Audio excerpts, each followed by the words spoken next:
Hello friends, मैं हिना शर्मा।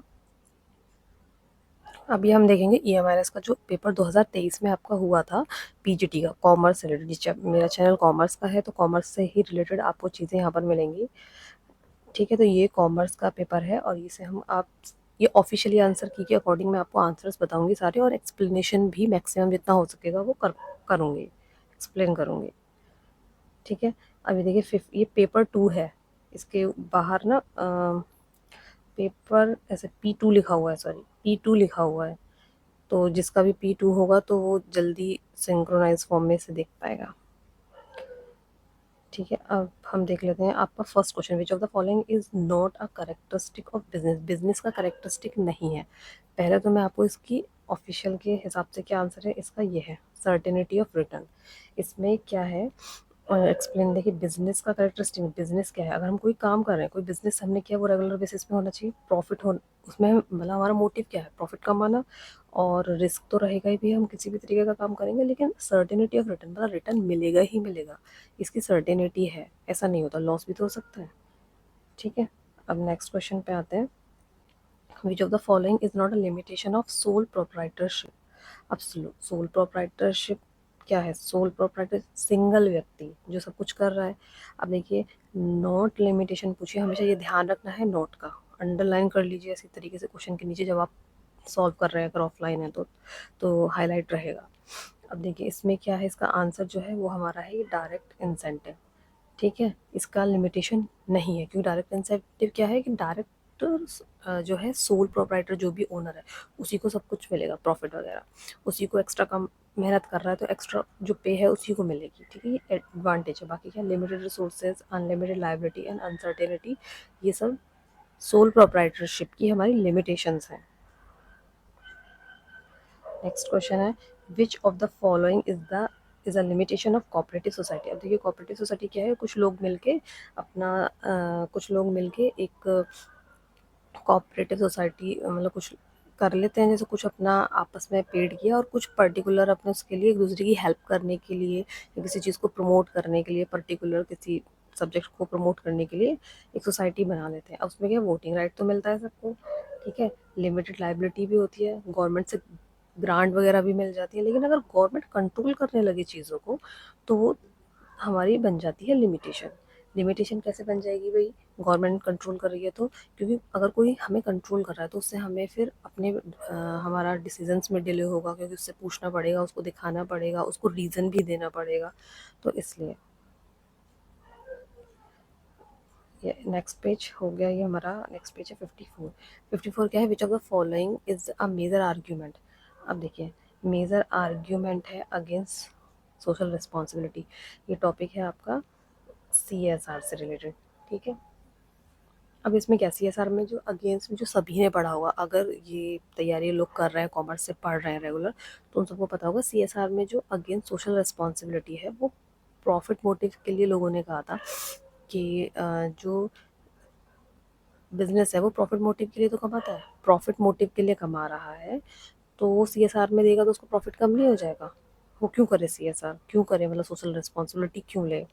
तो इसमें क्या है, इसका मेजर आर्ग्यूमेंट में क्या, इसमें जो ऑफिशियल आंसर हमारा है बर्डन ऑन कंज्यूमर। इसमें मतलब ये है, अगर कोई कंपनी CSR देगी लेकिन उसने अपने दिमाग में सोचा हुआ कि मुझे तो भैया प्रॉफिट पर्टिकुलर परसेंटेज इतना कमाना ही कमाना है, उठाना ही उठाना है CSR देने के बावजूद, तो वो बर्डन किस पे आएगा, एक्स्ट्रा परसेंटेज, या वो अपना सामान महंगा बेचेगा या क्वालिटी को कम करेगा, तो बर्डन तो कस्टमर पे ही आना है। ठीक है, नेक्स्ट है, which of the following is not a principle of insurance. Principle of insurance, insurance का प्रिंसिपल नहीं है असिस्टेंट कैपिटल फॉर्मेशन। वो हमें कैपिटल तैयार करके नहीं देता कि आइए जी पैसा लीजिए और बिजनेस स्टार्ट कीजिए, इंश्योरेंस ये काम नहीं करता। ठीक है, आगे, विच of the following is not a function of insurance. Insurance का फंक्शन नहीं है। अभी इसमें इसका आंसर जो हमारा है प्रोवाइडिंग फाइनेंस, फिर से वही, पैसा नहीं दे रहा है इंश्योरेंस, हमें पैसा नहीं दे रहा है कि जाइए अपना कोई फाइनेंस का, मतलब है शेयर्स या डिवेंचर आपके, या आपने कोई लोन लिया वगैरह, नहीं, वो ऐसा काम नहीं करता।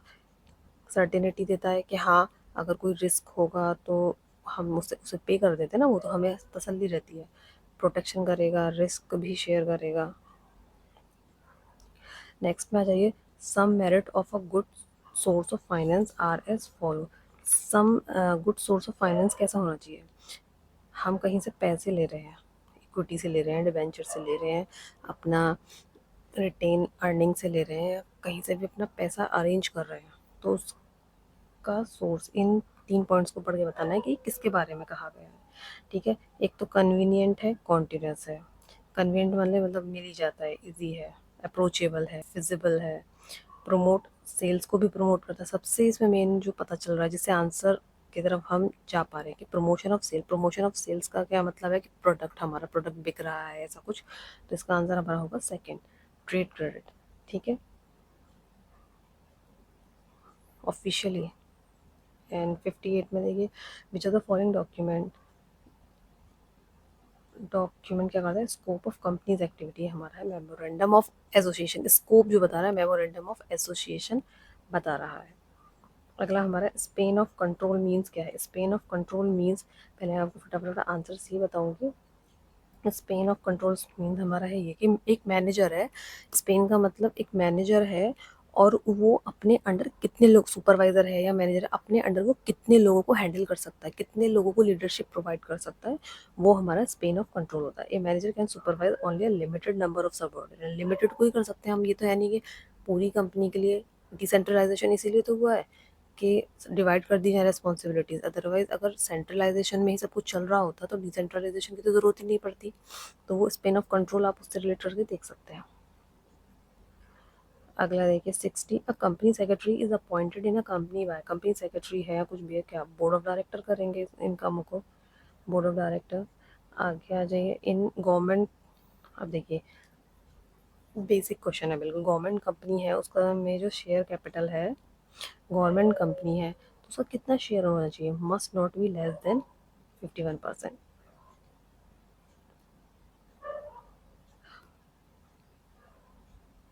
51%। ठीक है, अगला क्वेश्चन। अगला क्वेश्चन है the need hierarchy theory of. ये स्कूल कॉलेज में भी पढ़ते आए हैं, ये किसका है? मैस्लो का है। ठीक है, आगे आ जाइए, the agreement of partnership. Agreement of partnership कैसा होता है? वो इधर ओरल या रिटन हो सकता है। ठीक है, बाकी रिटेन इसलिए करते हैं कि अगर कोई केस हो जाता है, इन फ्यूचर केस हो जाता है, तो रिटेन को ही कंसिडर किया जाएगा, और अगर ओरल रहता है तो सारी चीज़ें जो हमारी तय थी वो कंसिडर नहीं की जाती, क्योंकि कहीं लिखा हुआ नहीं है ना, प्रूफ कैसे करोगे? अब देखिए, इंटरवल बिटवीन, इंटरवल कितना होना चाहिए? इंटरवल दो, एनुअल जनरल मीटिंग है, दो इंटर होनी चाहिए 15 महीने का, इससे ज़्यादा नहीं होना चाहिए। ठीक है, which of the following not a type of study in the scientific. ये पहली बात तो किसने दी है? जो साइंटिफिक स्टडी है आपकी, ये जो साइंटिफिक में से ले आती हूँ इधर, ये जो साइंटिफिक स्टडी है, साइंटिफिक मैनेजमेंट में ये टाइप ऑफ स्टडी है, ये दी किसने है? ये दी है टेलर ने, और इसने इनकी बात कही है, रिसर्च स्टडी की बात नहीं कही है। ठीक है, ये इसका टाइप नहीं है। अब director of a public company are elected by, कौन इलेक्ट करेगा? ऑफ कोर्स शेयर होल्डर्स ही इलेक्ट करेंगे बाय। ठीक है, अब आ जाइए, the minimum number of member in a public company 7 होते हैं। ये स्टैटिक है, इसमें कुछ अंडरस्टैंडिंग का नहीं है, ये अगर आपने याद करा है तो ठीक है, नहीं है तो नहीं आएगा आपको। अब ग्रेप वाइन क्या है? ग्रेप वाइन हमारा इनफॉर्मल है कम्युनिकेशन के टाइप्स में। फर्स्ट स्टॉक, ये हमारा एशिया में सबसे नया पुराना, ये मुंबई का हमारा बॉम्बे स्टॉक एक्सचेंज जो है, बीएससी जिसे कहते हैं, बीएससी बॉम्बे स्टॉक एक्सचेंज। ठीक है, अगला question, how many minimum number of meeting. भाई मिनिमम नंबर ऑफ मीटिंग कितनी होनी चाहिए बोर्ड ऑफ डायरेक्टर्स की इन एनी फाइनेंशियल ईयर? ये है 4। 4 मीटिंग एटलीस्ट होनी ही चाहिए। World bank begin operation. अब देखिए, ये वाला क्वेश्चन है, वर्ल्ड बैंक कब आया ये सबको पता होगा, अगर हम कॉमर्स पढ़ रहे हैं, बैंकिंग पढ़ रहे हैं, तो वर्ल्ड बैंक कब आया? या ब्रिटेन वुड, एक तो ये 19, इसके बारे में 1944 में आपकी ब्रिटेन वुड कॉन्फ्रेंस हुई थी, उससे ये आपका निकल के आया था कि वर्ल्ड बैंक बनेगा, और दूसरा आपका आईएमएफ बनेगा। ठीक है, इन्हें ट्विन्स भी कहते हैं, आईएमएफ और वर्ल्ड बैंक को ट्विन्स भी कहते हैं, तो ये बनेंगे। ये 1944 में आए थे, लेकिन इसने अपना ऑपरेशन कब चालू किया? वर्ल्ड बैंक ने, इसमें आगे क्वेश्चन भी है कि आईएमएफ ने अपना कब चालू किया। तो वर्ल्ड बैंक ने भाई कब चालू किया? तो वर्ल्ड बैंक ने अपना जून 1946 में चालू किया operations. And which source of business finance provide benefit in tax? हमें टैक्स में बेनिफिट कौन दिलाता है? ये not so much hard, debenture. ठीक है, द इंटरनेशनल, देखो आ गया आईएमएफ ने, अभी हमने देखा वर्ल्ड बैंक ने जून में स्टार्ट किया था, तो आईएमएफ ने कब स्टार्ट किया था? आईएमएफ ने कब स्टार्ट किया था भाई? आई वर्ल्ड बैंक ने किया था 1946 में, और इसने किया था आपका मार्च 1947 में। ठीक है, नेक्स्ट क्वेश्चन है मिनिमम आरटीजीएस आजकल किसको नहीं पता? ये नेट बैंकिंग सब यूज़ कर रहे हैं, बैंक सब जाते हैं, 2 लाख। ठीक है, which of the following is the oldest form of organising public sector enterprises? Public sector oldest form कौन सा है? ये है आपका डिपार्टमेंटल अंडरटेकिंग। ठीक है, ये एनसीईआरटी की बुक्स में है, सब है एनसीईआरटी की बुक्स में, 11th 12th की एनसीईआरटी की बुक्स में है। अब फंक्शनल फॉर्मेनशिप किसने दिया था? फंक्शनल फॉर्मेनशिप आपका किसने दिया था? ये दिया है आपका टेलर ने। स्टडी अभी जो पीछे पड़ी थी वो भी, फंक्शनल फॉर्मेनशिप भी, साइंटिफिक मैनेजमेंट भी, ये सब टेलर के हैं। अब अगला क्वेश्चन था maximum period for which a commercial paper can be use? Commercial paper कितने दिन के लिए? कमर्शियल पेपर हमारा है 7 to 365 डेज। ठीक है, 7 days to 365 डेज के लिए होता है। इसका आंसर आपका क्या बनेगा? 12 months बनेगा। ठीक है, अगला द लॉन्ग टर्म, ये same line, long term investment decision को आप किस नाम से और जानते हैं? इसको आप कैपिटल बजटिंग डिसीजन, एनसीईआरटी की बुक में सेम लाइन्स है। ठीक है, the principle of management which implies that there should be one head और वन प्लान, ये हमारा होता है unity of direction. Next question, the first mutual fund scheme in India was introduced by UTI. ठीक है, ये हमारा यूटीआई का फर्स्ट म्यूचुअल किसने हमारा दिया? ये हमारा आंसर है, और ये कब था? 1963 में।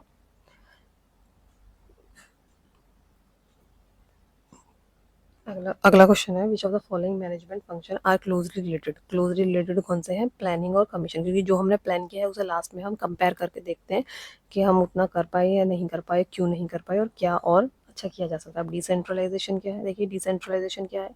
डिसेंट्रलाइजेशन है काम को, अगर एक व्यक्ति है ओनर, अब ये सारे काम नहीं दे सकता, ये क्या करेगा? ये 4 लोगों में काम को डिवाइड करेगा, मार्केटिंग, प्रोडक्शन, सेल्स, एडवर्टीजमेंट, तरीके से हमारे 4 डिपार्टमेंट कर लिए।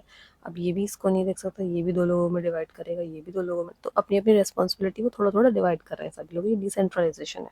तो इसमें हम क्या करेंगे? Increase the importance of subordinate, increase the importance of subordinate, subordinates थोड़ा सा इंपॉर्टेंस फील करेंगे कि हाँ हमें जिम्मेदारी दी जा रही है, सब कुछ इसी के लिए नहीं है कि यही सब कुछ बताएगा तभी बाकी लोग फॉलो करेंगे, और इससे फास्ट डिसीजन मेकिंग भी होती है। अब देखिए ये न्यूमेरिकल क्वेश्चन है,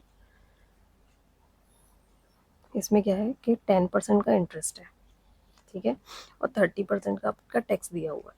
तो जो कॉस्ट ऑफ डेट हम पढ़ते हैं, कॉस्ट ऑफ डेट का हमारा फॉर्मूला क्या होता है कि interest upon net proceeding multiply 1 - आपका टैक्स होता है, इस फॉर्मूले से ये होगा। अब इंटरेस्ट देखिए यहाँ पे लिखा हुआ 10%, तो हमारा इंटरेस्ट कितना है? 10%। नेट प्रोसीडिंग हम 100 मानेंगे, कुछ दिया नहीं है, और हमारा जो टैक्स है वो 1 - 30% हमारा हो गया। ठीक है, तो यहाँ से ये 0 कटी, 1/10 हुआ, और यहाँ से हमारा 70% निकला, तो ये हमारा 7% आंसर होगा। अब देखिए अकाउंटिंग इक्वेशन है, 11th क्लास में खूब पढ़ा है। अकाउंटिंग इक्वेशन हमारा क्या होता है? Assets equals to upper capital plus liabilities, ये हमारा होता है।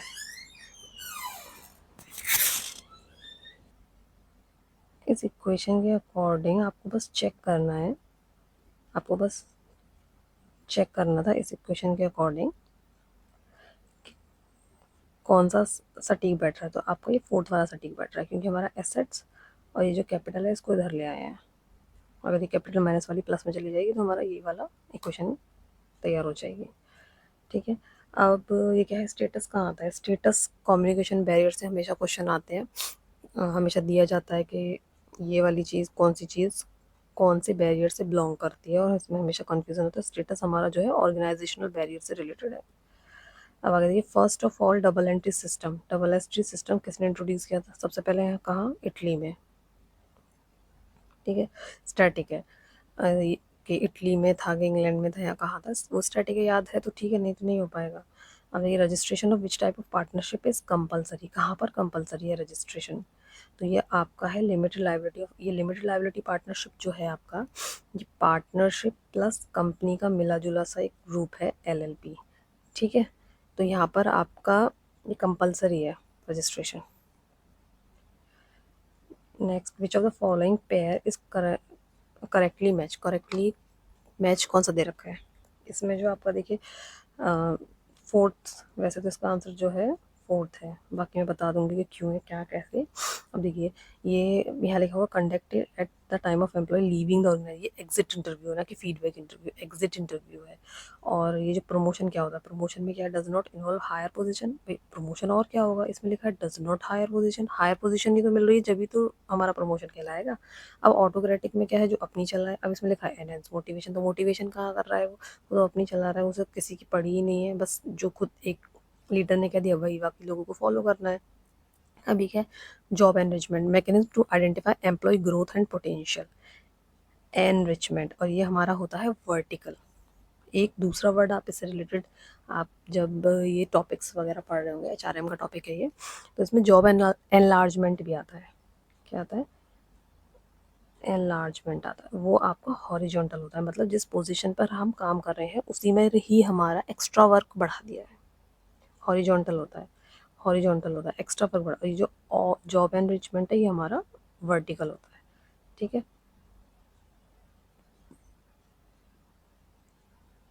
अब ये वाला क्वेश्चन देखिए, न्यूमेरिकल है, पहले तो इसका आंसर बता देती हूँ। इसका आंसर है 86। अभी 86 आंसर कैसे है, इसमें हमसे क्या पूछा है कि अप्रैल 1 को ओपनिंग कैपिटल है 90,000, ड्यूरिंग द ईयर विड्रॉ कर लिया, मतलब ड्रॉइंग्स कर ली, तो ये हमारे उसमें से कम हो जाएगा। 28,000, देखिए 90,000 था, 28,000 कम हो गया। मैंने कैपिटल 90,000 लगे, 28,000 मैंने साल में निकाल लिए अपने काम के लिए। इंटरेस्ट ऑन कैपिटल मुझे मिला, तो मेरी कैपिटल में ऐड होगा, फ़ायदा था, कैपिटल में ऐड हो जाएगा। अब इंटरेस्ट ऑन ड्रॉइंग्स, ये मुझे बिजनेस को देना पड़ेगा, तो ये माइनस हो जाएगा। Interest on drawing and 10,000, oh sorry, interest on capital हमारा 4,000 है और इंटरेस्ट ऑन ड्राइंग हमारी 10,000 है। तो 4,000 हमें कैपिटल में ऐड होगा और 10,000 माइनस होगा, तो हमारा आंसर ये 86 आ जाएगा। और इसमें कुछ नहीं था। प्रॉफिट, हाँ सॉरी, प्रॉफिट भी ऐड होगा, ये रह गया। प्रॉफिट जो है 30,000, ये भी ऐड होगा, क्योंकि मैंने साल में क्या कमाया उससे अगले साल मैं बिजनेस में ही लगाने वाली हूँ ना, तो वो मेरी कैपिटल में ही ऐड होगा कि मैंने कितने रुपए लगाए और फिर फाइनली मेरी कितनी कैपिटल क्लोजिंग हुई। क्लोजिंग कैपिटल का क्वेश्चन था। बस प्लस माइनस का खेल है, क्या प्लस करना है क्या minus. Which of the following account has a credit balance? अभी देखिए, इसको क्वेश्चन को करने का तरीका, क्रेडिट बैलेंस है, डेबिट बैलेंस है, लोग कंफ्यूज रहते हैं, कैसे होगा। सबसे पहले आपको पता होना चाहिए कि हमारे टाइप ऑफ अकाउंट ना, मॉडर्न तरीके से अगर अभी हम देखें अप्रोच जनरल एंट्री बनाने की भी, तो हमारे 5 टाइप के अकाउंट्स होते हैं। तो हमें किसको डेबिट करना है और किसको क्रेडिट करना है? पहली बात, डेबिट करना है हमें एसेट्स को और अपने एक्सपेंसेस को, बाकी जो भी बचा हमारा लाइबिलिटी, रेवेन्यू, कैपिटल, ये जो हमारा बचा ये हम क्रेडिट करते हैं। तो आप ये ध्यान रखिए, ट्रायल बैलेंस में करते हैं या जनरल एंट्री में भी करते हैं, या फिर ये मतलब कि आपका एसेट्स अगर इंक्रीज़ हो रहा है, अगर आपके एक्सपेंसेस इंक्रीज़ हो रहे हैं तो डेबिट करेंगे, अगर ये इंक्रीज़ हो रहे हैं तो क्रेडिट करेंगे। अब ऐसे इसका अपोजिट, अगर हमारे एसेट्स डिक्रीज़ हो रहे हैं तो क्रेडिट होंगे, लेकिन हमें सिर्फ यही ध्यान रखना है, तो हमें ऑटोमेटिकली हमें ये सब समझ में आ जाएगा कि जनरल एंट्री कैसे बनानी है। अभी देखिए, अगर आप इसको अप्लाई करके देखेंगे तो आपको पता चलेगा। अभी देखिए, रिटर्न आउटवर्ड, ये जो हमारा इसका आंसर है fourth, return outward. Return outward क्या है, रिटर्न करा है हमने बाहर, तो मतलब मैंने कुछ मंगाया होगा उसी को तो ना बाहर रिटर्न करा है। परचेज रिटर्न, तो मेरा एक्सपेंस क्या हुआ है, कम हुआ है। परचेज मैंने करी थी, मेरा खर्चा बढ़ा था, तो मैंने उसे डेबिट किया रहा होगा, लेकिन अभी परचेज रिटर्न है, मैंने रिटर्न कर दिया है, तो रिटर्न कराया मैंने, अपना मेरा पैसा भी वापस आ जाएगा, तो मेरा खर्चा क्या हो गया, कम हो गया अभी, तो क्रेडिट का, तो उसका क्रेडिट बैलेंस हो जाएगा। ठीक है। 91, प्रोविजन फॉर बैड डेप्ट is made due to the principle of, provision of bad डेप्ट क्यों बनाते हैं, कंजर्वेशन की वजह से बनाते हैं। कंजर्वेशन क्या कहता है, कंजर्वेशन कहता है अगर आने वाले फ्यूचर में कोई प्रॉफिट है, उसे रिकॉर्ड नहीं करोगे, पता है तुम्हें, एज्यूम हो रहा है, सपोज कर पा रहे हो तुम कि आने वाले फ्यूचर में आपको कोई प्रॉफिट होने वाला है, लेकिन उसे आप रिकॉर्ड नहीं करेंगे, नहीं दिखाएंगे फाइल्स में, क्यों, ठीक है। लेकिन अगर आपको लग रहा है कि फ्यूचर में कोई मेरा लॉस होने वाला है, आप उसे तुरंत अपने फाइनेंशियल स्टेटमेंट्स में दिखाएंगे। ठीक है, कंजर्वेटिज्म कहता है। अब आगे क्या है, अकाउंटिंग प्रिंसिपल, कौन सा अकाउंटिंग प्रिंसिपल है भाई, जो कह रहा है कि ईयर टू ईयर आपको रिमेन सेम प्रैक्टिसेस रखनी है, सेम रखनी है, तो है हमारा कंसिस्टेंसी, हर साल आपको डेप्रिसिएशन, हर तरीके कभी तो हम कंपेयर कर पाएंगे ना, अगर डेप्रिसिएशन अभी मैंने रिटर्न डाउन से करा तो अगले साल भी रिटर्न डाउन से, तभी ना मैं अपने फाइनेंशियल स्टेटमेंट को कंपेयर कर पाऊंगी कि पिछली बार मुझे कितना प्रॉफिट हुआ, अभी कितना हुआ। अगर मैंने बीच में किसी चीज़ के मेथड्स ही चेंज कर दिए तो कंपैरिजन थोड़ा बेसलेस हो जाएगा। अभी क्या है, अब business transaction effect, business transaction आपका at least two accounts, at least two accounts आपका ये होगा, एटलीस्ट टू अकाउंट्स होगा। ठीक है, द पोर्शन, अब देखिए द, ऐसा पोर्शन है शेयर कैपिटल का, जैसे हम आपका वाइंडिंग अप के समय मंगाते हैं, तो ये हमारा है रिजर्व कैपिटल। अभी क्या होता है कि जो हमने कोई शेयर बेचा, मानिए 10 रुपये का बेचा, तो आपको पता है हमने एप्लीकेशन पे 2 रुपये मंगाया, ठीक है, और अलॉटमेंट पे 2 रुपये मंगाए, फिर फर्स्ट कॉल पे 2 रुपये मंगाए, सेकंड कॉल, थर्ड कॉल, ऐसा हमारा चलता है। ठीक है, लेकिन अभी एक्चुअल जो हमारी एक्चुअल कंपनीज क्या करती हैं, एक्चुअल रियल कंडीशंस में, कि या लास्ट कॉल समझ लीजिए आप, या कॉल लास्ट कॉल, कोई भी जो लास्ट वाली इंस्टॉलमेंट होती है ना, उसको रोक के रखती हैं, उसको रोक के रखती हैं, और कभी यूज़ करती हैं तो वाइंडिंग अप के समय यूज़ करती हैं, तो उसे हम रिजर्व कैपिटल कहते हैं।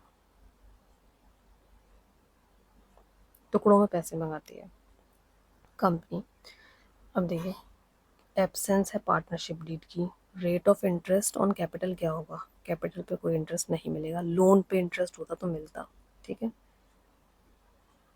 Eight the time of forfeiture of shares, forfeiture of shares की एंट्री क्या होती है, फॉरफीचर ऑफ शेयर्स की एंट्री होती है आपकी share capital account debit to forfeiture, forfeiture account, ठीक है, टू अनपेड, अनपेड मैं लिख देती हूँ शॉर्ट में, क्योंकि बाकी मैं एप्लीकेशन वगैरह लिखूँगी। अनपेड मतलब जिस जो पैसे दिए नहीं हैं, शेयर कैपिटल में टोटल अमाउंट आएगी, फॉरफीचर में जितने उसने पैसे दिए, मानिए 10 रुपये का था, 4 रुपया दिया, 6 नहीं दे रहा है, तो ये एंट्री बनेगी। ठीक है, तो इसमें क्या आएगा, आपका फेस वैल्यू आ जाएगी, कितने की वैल्यू थी शेयर की 96 में, वो आपका शेयर कैपिटल में आ जाता है। डेबिट करने का पूछा ना, कि शेयर कैपिटल को डेबिट किससे करेंगे, फेस वैल्यू से करेंगे, ओ सॉरी कॉल्ड अप से करेंगे, I am sorry, called up से करेंगे, कॉल्ड अप से करेंगे, फेस वैल्यू नहीं, कॉल्ड अप मतलब जितना हमने मांगा, उस वक्त हमने जितना मांगा, क्योंकि अभी मैंने पीछे बताया कि इंस्टॉलमेंट्स में कंपनी पैसे मंगाती है, तो कितने पैसे मंगा चुकी थी, कभी कभी क्या होता, कितने पैसे मंगाए हैं। ठीक है, ये ऑफिशियल आंसर भी है।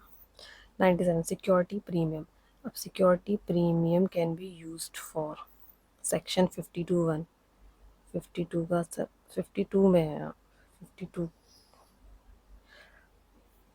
किस लिए यूज़ कर सकते हैं, बोनस शेयर्स के यूज़ कर सकते हैं, आपके प्रिलिमिनरी एक्सपेंसेस को सेट ऑफ कर सकते हैं, फ्लोटेशन चार्जेस को सेट ऑफ कर सकते हैं। ठीक है, लेकिन बाकी इन सब कामों के लिए नहीं कर सकते।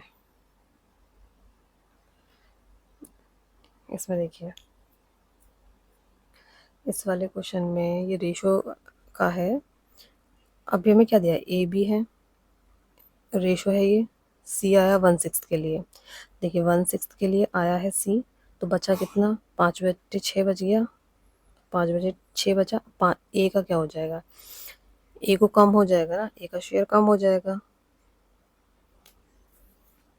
तो जो ए है, ए का क्या है था पहले 6/10, तो ए जो हमारा 6/10 मल्टीप्लाई 5/6 हो जाएगा, तो आंसर होगा 30/60। ठीक है, अब जो बी है, बी का हमारा क्या है, 4/10, तो 4/10 मल्टीप्लाई 5/6, यहाँ ये हो जाएगा हमारा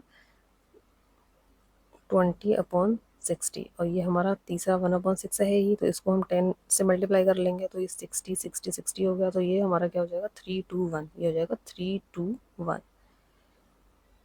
ठीक है, 3/2/1।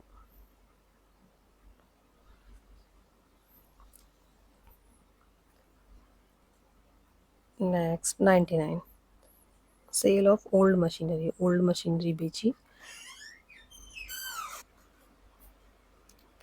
देखिए, ये हमारा सेल ऑफ ओल्ड मशीनरी जो हमारी है, ये कैपिटल नेचर है। मशीनरी बेच रहे हैं, ये कैपिटल नेचर की ट्रांजेक्शन है, और आपका जो सेल्स है ये daily day to day basis operational का है। ठीक है, तो ये रेवेन्यू बेसिस का है। तो हमने क्या करा, मशीनरी बेची और उसको सेल्स अकाउंट में दिखा दिया। तो सेल्स में नहीं दिखाना, सेल्स में तो हम अपने गुड्स को दिखाएंगे ना, जो हम डे टू डे गुड्स अपना बेच रहे हैं, ऑपरेशनल एक्टिविटी कर रहे हैं, वो दिखाएंगे। तो अभी क्या हो गया है कि कैपिटल का हमने रेवेन्यू में दिखा दिया है, तो ये थोड़ा नेचर चेंज हो गया, तो ये आपका एरर ऑफ प्रिंसिपल हो जाएगा। अभी अगला क्या है, देखिए, as per companies act 2013, maximum number of partner in a partnership firm is limited up to 100 होगा इसका answer. Limited up to, sorry, हाँ, 100, 2000, हाँ, इसमें 13 का पूछा है। 100 जो हमारा 2014 के हिसाब से है, और अभी ये 2013 के हिसाब से पूछा, तो 50 आंसर आएगा। ठीक है, dividend is paid as a percentage of. अब डिविडेंड हमें कितने में मिलेगा, भाई जितना हमने पैसा दिया है उतने पे ना मिलेगा। एक तो कंपनी कॉल्ड अप, अभी फिर से सेम बात है, अभी मैंने दोहराई, दोबारा से बता देती हूँ कि कंपनी टुकड़ों में पैसे मंगाती है। अब जब टुकड़ों में पैसे मंगाती है, तो उतने पे ही ना आपको कमा के देगी ना, जितना आपने दिया है। हमें कितने पे डिविडेंड मिलेगा, जितना हमने पे किया है। 100 का शेयर था, लेकिन अभी हमने 85 रुपये पे करे हैं, कंपनी ने अभी हमें 50 ही मांगे हैं, तो वो 50 पे ना डिविडेंड कमा के देगी। ये थोड़ी है कि हमने 10,000 के शेयर्स की हमारी बात हुई है, लेकिन हमने पैसे तो भी 5,000 दिए हैं, तो 5,000 पे कमा के देगी, 10,000 पे कमा के नहीं देगी। Which method will show highest value of closing stock inflationary condition? Inflationary condition में हमारा फीफो काम करता है, बाकी ये सारे हमारे अ, अ,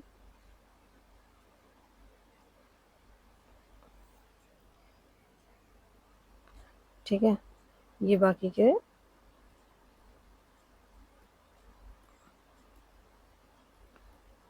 हाँ, ये इन्फ्लेशनरी है, यही पूछा है हमसे, इसी का यही आंसर है, और बाकी सारे डिफ्लेशन वाली कंडीशन में काम करते हैं।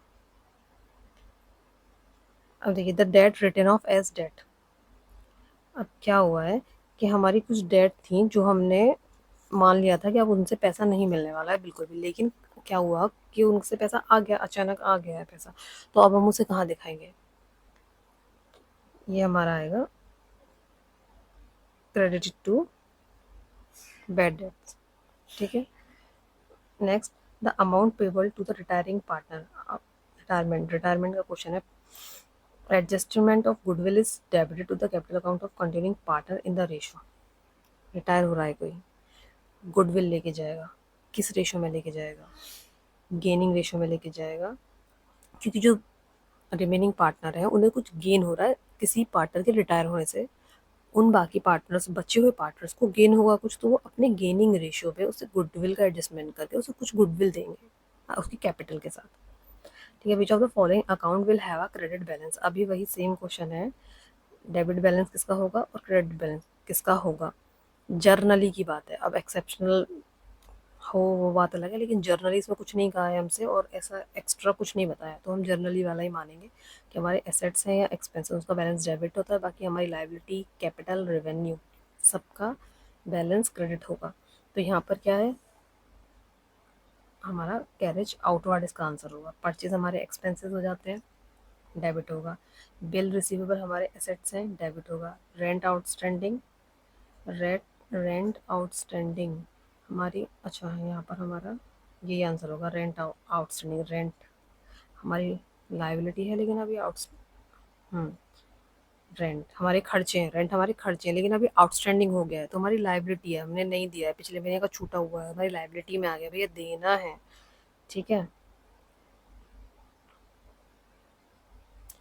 अगला question, which of the following error affected trial balance. अब ट्रायल बैलेंस को अफेक्ट करेगा कौन, अफेक्ट करेगा, पार्शियली ओमिशन करेगा, पार्शियली ओमिशन में करेगा।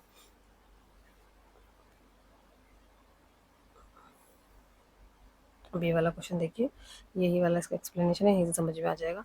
Cost of goods sold, cost of goods sold हमें दिया है, ओपनिंग ये दिया है, क्लोजिंग ये दे रखा है। तो इसका फॉर्मूला पहली बात तो हमें पता होना चाहिए कि जो कॉक्स का फॉर्मूला होता है वो क्या होता है, opening capital plus direct expenses हो गए हमारे, प्लस परचेज हो गई, माइनस क्लोजिंग आ जाता है। ठीक है, ये होता है। तो अभी हमें क्या क्या दिया हुआ है, ये ओपनिंग स्टॉक, इन दोनों का डिफरेंस इसमें से माइनस करेंगे तो हमारा आंसर आ जाएगा 161। Additional capital bought in by the proprietor is an example of. अब देखिए एडिशनल कैपिटल आई है, ठीक है, तो इसका आंसर क्या हो जाएगा, कैपिटल में कैश भी आता है ना, और कैपिटल हमारी लाइबिलिटी भी होती है, तो लाइबिलिटी भी बढ़ेगी। बैलेंस शीट का सोचिए, जो हमारे बैलेंस शीट होती है, ये हमारी लाइबिलिटीज और ये हमारी एसेट्स आती हैं, तो एडिशनल कैपिटल, मैंने एडिशनल कैपिटल अपने बिजनेस में 10,000 रुपये लगाई है, तो कैश भी बढ़ेगा मेरा और यहाँ कैपिटल में भी बढ़ेगा। ठीक है, दोनों साइड बढ़ेगा, इंक्रीज इन एसेट्स भी होगा, इंक्रीज इन लाइबिलिटी भी होगा। ठीक है, अब एक सुनो, आज बिजनेस स्टार्ट हुआ है हमारा 2021 में, अकाउंटिंग इन्फॉर्मेशन दी हुई है। अब ये परचेज है, कैरेज है, क्लोजिंग है और सेल्स है आपका। इसका पहले तो इसका आंसर 72,000 रहेगा। ठीक है, 2,40,000 की हमारी सेल्स थी और उसमें से हमें क्या निकालना है, ग्रॉस प्रॉफिट निकालना है, ग्रॉस प्रॉफिट निकालना है।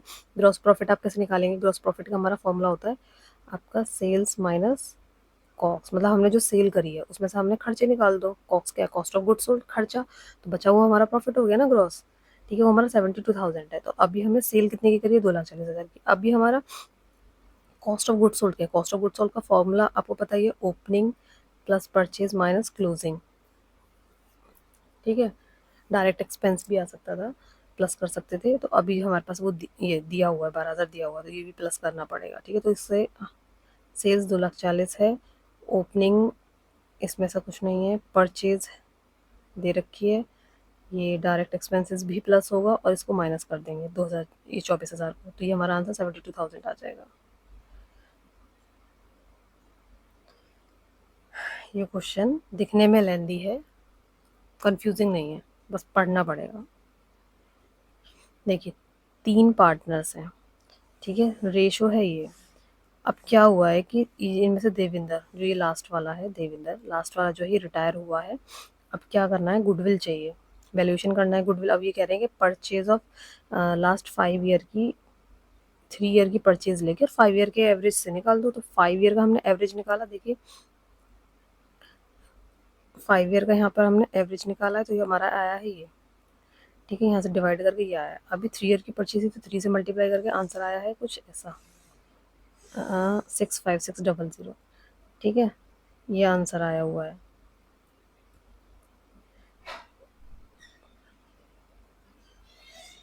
चल,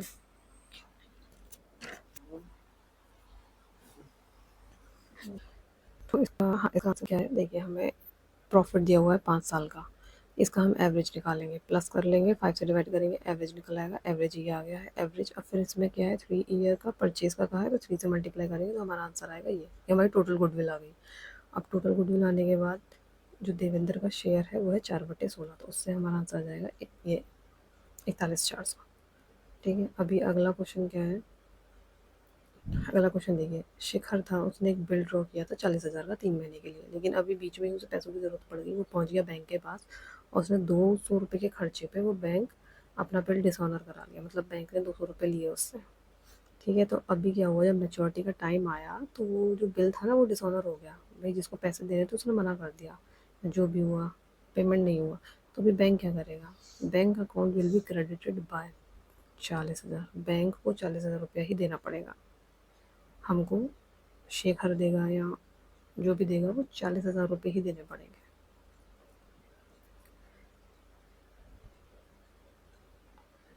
ये वाला क्वेश्चन देखने में बड़ा है, हो जाएगा इजीली।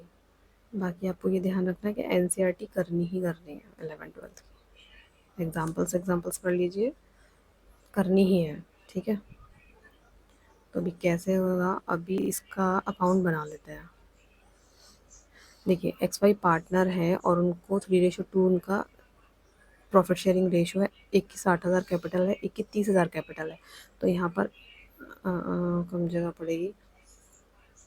हाँ, एक की 60 है और दूसरे की है 30, ठीक है। ये कैपिटल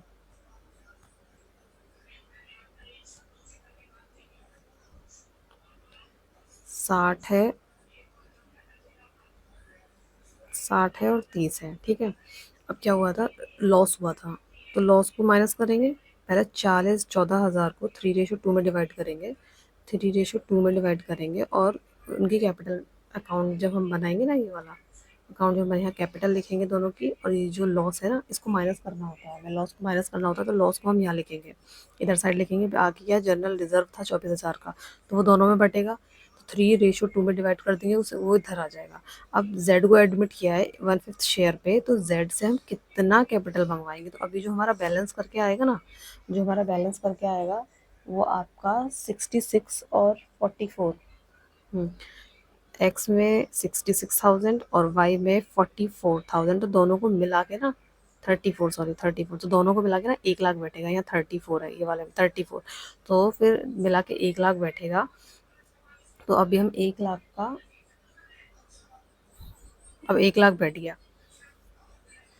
तो 1 लाख का इसका पहले तो हमारा आंसर है 25,000। 1 लाख का हम 1/5 कर देंगे, जो 1/5 शेयर के लिए आया है।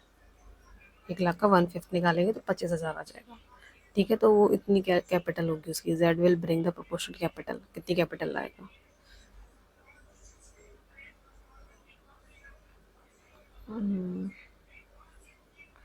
ठीक है, नेक्स्ट क्वेश्चन।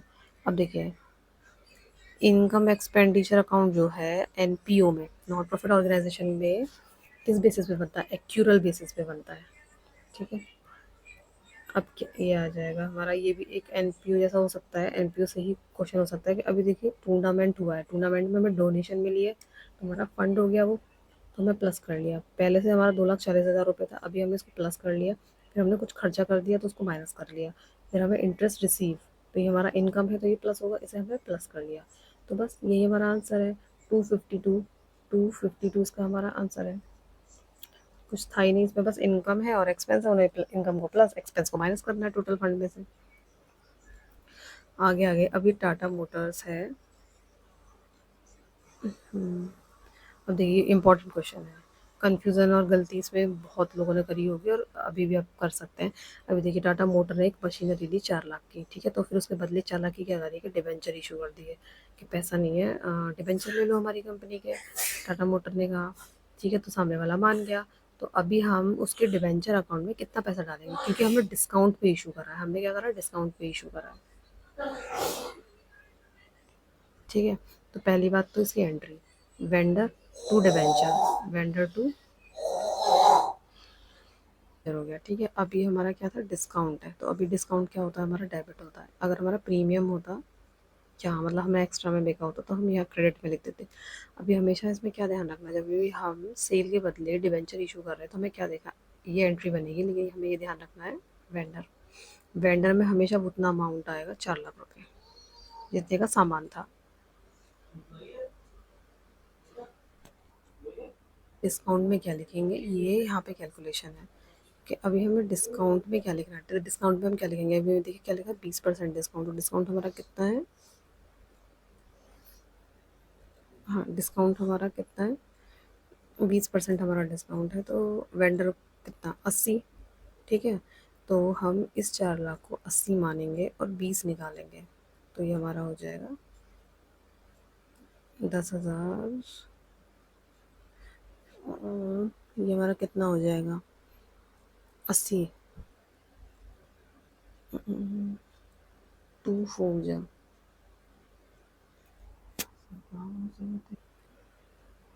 1 लाख हो गया, ठीक है। तो अभी टोटल मिला के कितना हो गया, 5 लाख। तो इसका आंसर है हमारा 5 लाख, 5 लाख रुपीज़। अभी next question, Anil, Vijender and Charu. देखिए इसमें क्या है, ये 3 पार्टनर हैं, अब इनकी कैपिटल है और विजेंदर क्या हो रहा है, रिटायर हो रहा है। तो अभी क्या है, रिटायर हुआ ना तो अनरिकॉर्डेड एसेट्स ले गया 12,000 रुपये की।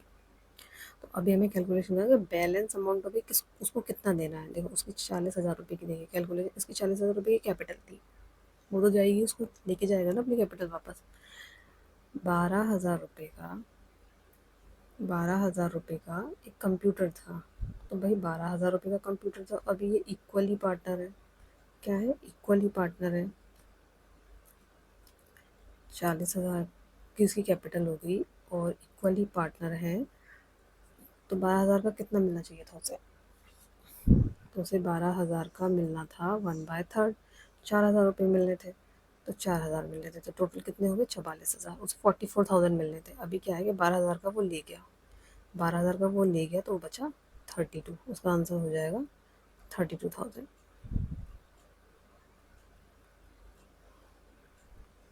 आगे यहाँ पर क्रेडिटर है 50,000 बैलेंस शीट में। अच्छा क्वेश्चन है।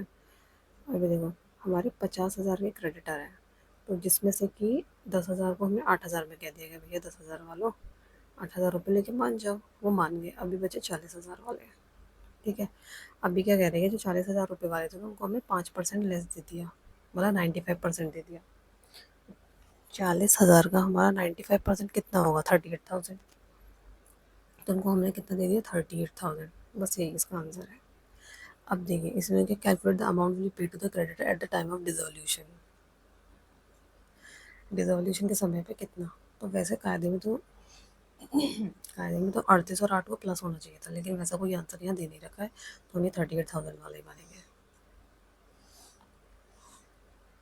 अभी 118। अब ये जो क्वेश्चन है, बाप रे बाप, ये जो क्वेश्चन है ना 118, इसमें क्वेश्चन में कुछ भी नहीं है, लेकिन मुझे नहीं समझ आ रहा है कि आंसर इन लोगों ने किस हिसाब से ये बताया है। देखिए इसमें ओल्ड रेशो दिया हुआ है, इसमें गुडविल दी हुई है। गुडविल हम कैसे डिवाइड करते हैं, गेनिंग रेशो में। तो गुडविल से हमने काट के 40 और 24 को काट के, 40 और 24, हाँ, तो 8 5 जा और 8 3 जा, हमने ये रेशो निकाल लिया गेनिंग रेशो। और हमारे पास ओल्ड रेशो है, गेनिंग रेशो है, हमें क्या न्यू प्रॉफिट शेयरिंग रेशो निकालना है। तो हम बी रिटायर हुआ है, बचा कौन, ए और सी। ए और सी बचे हैं, ए और सी 3 और 1। तो इनसे ना हमें रेशो निकालना है नया वाला, तो प्लस करके निकलेगा मुझे पता है, लेकिन ऑफिशियल आंसर ये है जो कि नहीं आ रहा है कैलकुलेट करने पे, या तो कुछ तो गड़बड़ है। ठीक है, 19। If 10% of debenture are issue to the vendor in calculation of net assets of 2 lakh.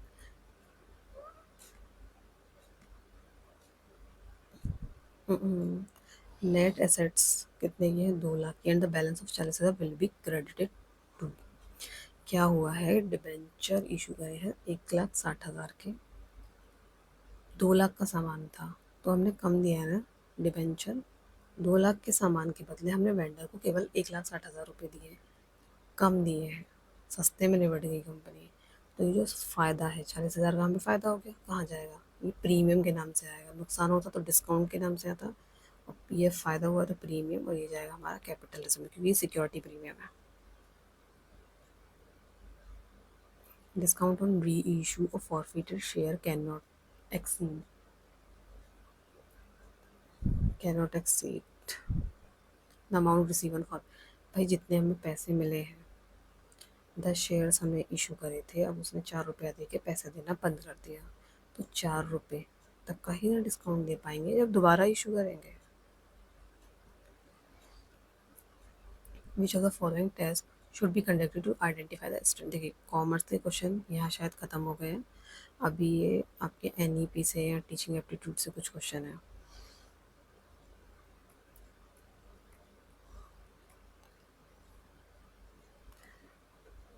Identify करना है strength and weakness of the student. तो ये हमारा क्या है, डायग्नोस्टिक टेस्ट है, जैसे हमारे ब्लड टेस्ट होते हैं वो डायग्नोस्टिक टेस्ट होते हैं। अभी फॉर्मेटिव असेसमेंट है। फॉर्मेटिव असेसमेंट किस लिए होता है, फॉर्मेटिव असेसमेंट हमारा होता है मॉनिटर करने के लिए, प्रोवाइड फीडबैक करने के लिए, इम्प्रूवमेंट के लिए, लेकिन पोजीशन के लिए नहीं होता, ये सबमिटिव के लिए, सबमिटिव होता है इसके लिए। ठीक है। अभी हाँ, जो एकलव्य स्कूल है जिनका एग्ज़ाम के लिए क्वेश्चन था, ये एकलव्य जो स्कूल है ये किसके लिए है? एसटी स्टूडेंट्स के लिए है, वो भी रिमोट एरिया वालों के।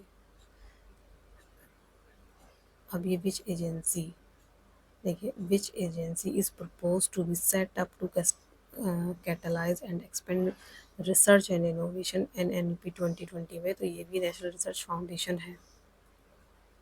अब से स्प्लिट हाफ किस में सुनेंगे आप? स्प्लिट हाफ हम सुनते हैं रिलायबिलिटी में। रिसर्च का क्वेश्चन है, what does the drive namely operation black board operation जो था 1986 में, किसके लिए था? ये था to provide essential facilities to primary school. Third वाला, ठीक है। अभी देखिए, इन्वॉल्व इन एजुकेशन ये क्या है? रिकमेंडेशन है 2020 की। जीडीपी का कितना परसेंट, जीडीपी का कितना परसेंट होना चाहिए एजुकेशन के लिए? 6% होना चाहिए। ठीक है। The aim of national education policy 2020 is to increase the percentage in gross enrolment. कितना परसेंट किसके लिए है? हायर एजुकेशन के लिए कितना परसेंट है? ये है हमारा 50%। 50%। और अभी हम यहीं पे आपसे पूछ लिया होता है स्कूल एजुकेशन के लिए, तो वो 100% होता। विच of the following the digital store house? Digital store house है जहाँ पर हमें स्टूडेंट्स के क्रेडिट, एकेडमिक क्रेडिट होगा, तो ये एकेडमिक बैंक ऑफ क्रेडिट ही इसका आंसर है। अभी एनईपी के कितने पिलर हैं? एनईपी के 5 पिलर हैं। और वो कौन कौन से हैं? एनईपी के पिलर हैं आपका है,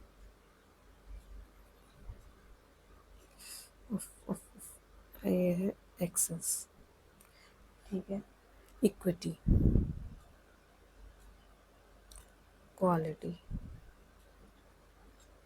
अकाउंटेबिलिटी,